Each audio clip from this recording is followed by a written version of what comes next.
台语起鼓，台湾人起鼓。民报要开台语专栏，我受人指定，嘛爱斗写斗赞力。好啦，开学台语是我的本业，较安怎嘛爱甲引落来。这篇算是我的头一篇，会使讲是起鼓文章。安尼我就对起鼓讲起，牵线盘拿讲到800字为止。起鼓就是戏要搬进前的一段闹热，招人客紧来看，佫会甲你声讲，先来先看，慢来看一半。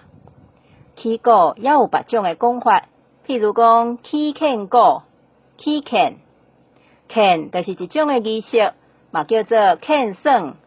亲像搬大戏进前的办仙，搬咖喱戏进前的咖喱练，拢是劝算、起劝鼓。现出时，咱敢若会晓揭开序曲，拉开序幕。其实这个时阵，咱的用词是整鼓、单鼓、嚷鼓，因为咱台语互人禁太久啊，70年无留八上秋，才会去半路认老爸。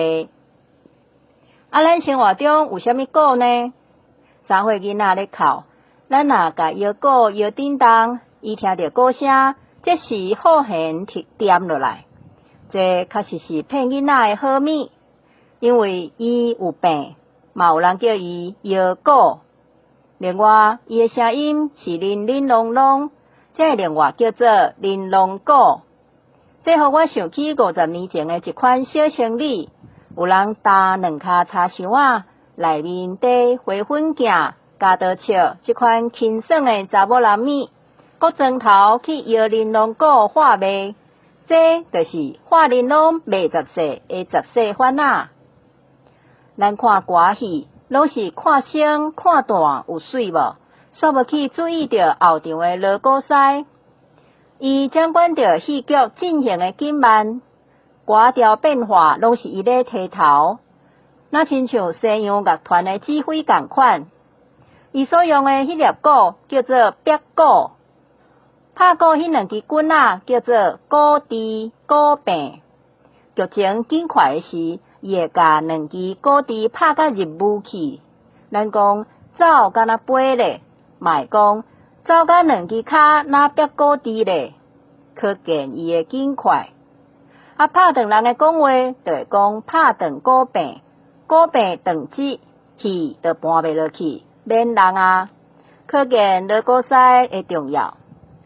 下摆咱看歌戏的时阵，除了看声看段，咱嘛爱甲锣鼓师加眼几个，表示咱的尊崇。再来讲鼓更这项头路，鼓更是暗时7点到早时5点，伊的加时有更锣、更曲、更鼓。拍锣是起更时，叫咱注意火烛，早早安眠。曲是插角。拍曲，互人知影即马是几更，算是单时钟的意思。早起时5点，擂鼓落更，叫人起床。咱歌戏也是7日仔定定听到5更落擂天渐光，也是5更落擂天渐光。我一直想袂晓，透早流目屎是啥物镜头？透早落擂是毋是要反攻大陆？擂是第7条，擂是第5条。经过几年的敲切，才知影是另外一字擂。有原第7条，擂鼓就是讲鼓的意思。大庙若有大官来，就会敲钟擂鼓来迎接，安尼真下思，真欢意。落擂就是落擂就是擂落跟鼓。字数超过到这煞鼓，若要搁听鼓，就等后回。